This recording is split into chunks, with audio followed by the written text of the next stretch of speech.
All right, welcome back, everyone. Coach Aaron here with another video on me reading my chess book. So we're now on the third problem, and it's black to move in this position, and we're wanting to find the best move forward here for black. This one's a surprising one. We are going to see a lot of these themes in common practice. You can't force them, unfortunately. You just have to find them in the position. And so here, black to move on the first move is going to play bishop takes on d4 with a check. And what's going to happen then is that, of course, white's going to recapture the bishop. Now, you might think that this is just a simple trade of pieces, but black has a really surprising move here, and these are the moves that you're going to want to see. 1-2 moves ahead, and that's queen to b6, good move. Now we're introducing the pin on the knight. The knight is undefended, and so this was the idea of the combination. We trade bishops, forcing this knight onto d4, where it's now very problematic to defend for white. But white's going to try this move here, queen taking on d6, and now supporting the knight from an exchange. But again, black's going to have a really nice move here, and that is going to be knight takes on e4 with a discovery attack on the queen. And so now the queen's going to have to move, and but still, if we want to keep the knight, we still have to stay within these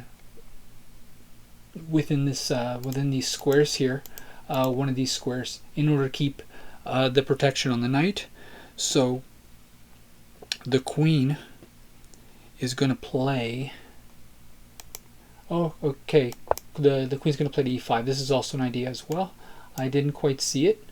I was fixated on maybe like bringing the queen to d7. But okay, we can try this move, and let's see. Let's see how black continues here. We're going to have rook is going to play over to e6, just attacking the queen, and oh, I see. Okay, we'll go through my line here in just a second. I saw what why my move didn't work. So here now the queen's going to have to move back now because she's under attack. So we're going to move back to h2 and surrender, and just understand that we can no longer defend our knight without losing the queen. And now the king is in check, and so once the king moves out of the way, from this position it says that here this black's winning here, and it doesn't continue with the line. So let's just play a couple moves here. The king's going to move over, and now you'll notice that our knight is under attack here. So we're just going to have to find a better place to move our knight, and then we'll be up the piece. So the knight can retreat back to f6, which looks pretty decent, or even back to d6 might also work. Even an aggressive line maybe for later might even be playing to c3, because in that way perhaps, let me just get rid of this line, because maybe the knight might play to d5 and then attack this pawn later. If the rook decides to move, I mean, we could just take also with the queen here. Can't do it right away because our knight is still hanging. So repositioning the knight to a better square might also work. We could also play knight to d2, hitting the rook, maybe gaining a tempo. But you know, these are lines that would just try to gain some advantage for black. But the knight has to move in order to preserve the piece advantage here, and just take it to an endgame. Use this knight to maybe try to take out some of these pawns, and now you have, with the two connectors on the black side moving down the board, this should be an easy technical win for black. And that's what the problem is trying to get at. So just finding a good move for this knight. Like I said, I like the knight to c3 idea, because now the knight can drop back to either d6 or a2 and put pressure on the b pawn, because you can imagine that black may try to hold it or try to create some counterplay to delay the loss of the pawns as long as possible. And of course, this pawn's hanging as well. So that's the main idea of this problem. Let's go back real quick, just in summary. The idea first is to bring this knight, draw this knight on this e-knight out into the open, where then it can be attacked again by the queen, and understanding that white really can't defend that knight for any extended period of time, just because the only piece that can really come to its aid is the queen. And then we have this discovery attack with the rook. The rook is defended by the pawn, so the queen can't trade here. We will lose material. We'll lose a lot more than just moving out of the way. Now, I hadn't seen queen e5 initially, but I had seen a move like queen d7 here, and this move actually loses quite spectacularly to rook to d6, which I didn't see initially, but then I saw it and wanted to come back and show this line, because now the knight falls. No matter, I think, where the queen moves, I think we're losing the knight here. So even if we do, let's say something like queen e8 check, king go play to h7. Queen does have this move here, check, but it only buys us a move because the knight is pinned to the king. So after, let's say we play blocking the check with g6, now we have to bring another defender to the knight, and we just don't have that. This rook can't help, and neither can any of the pawns.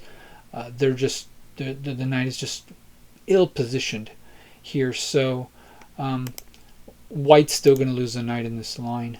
And if we leave our queen on e4, then we're going to force the trade of queens here, either with the next move or the move after.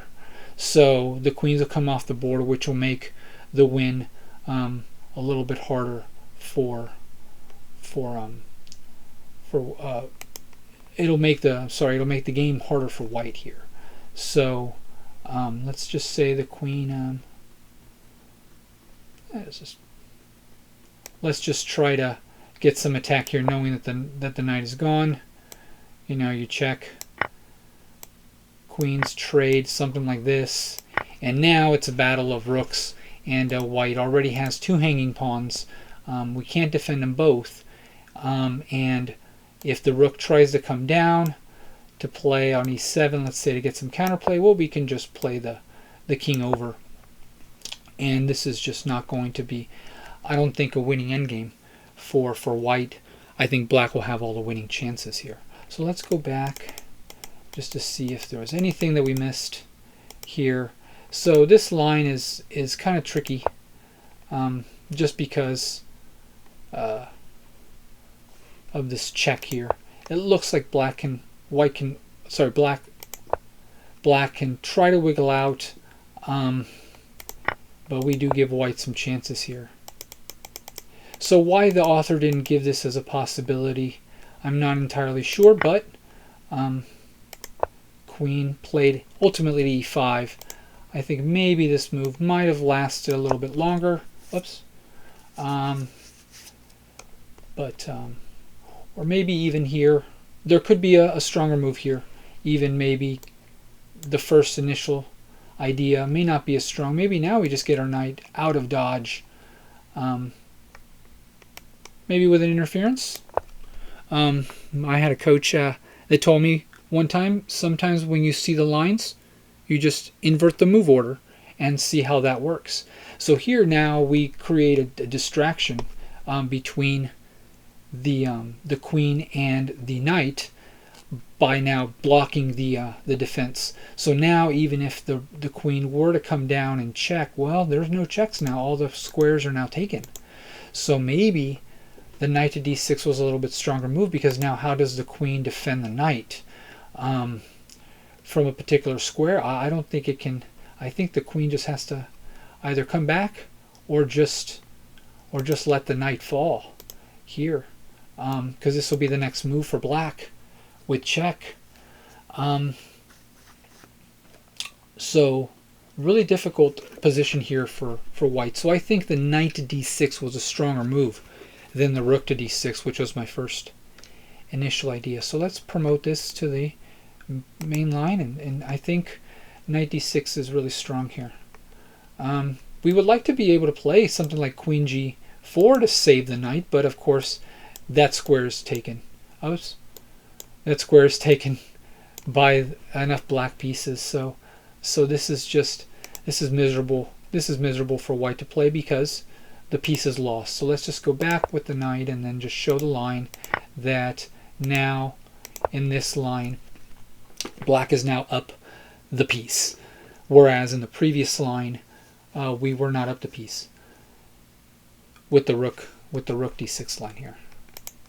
So very nice puzzle, and we had to go a little bit deeper than the author gave us, but that's what makes these problems a little bit more fun to work through. So thank you for this for this lesson. It was a nice problem, and we're going to just continue reading this tactic book on middle game tactics, and I'll see you on the next one. Thank you.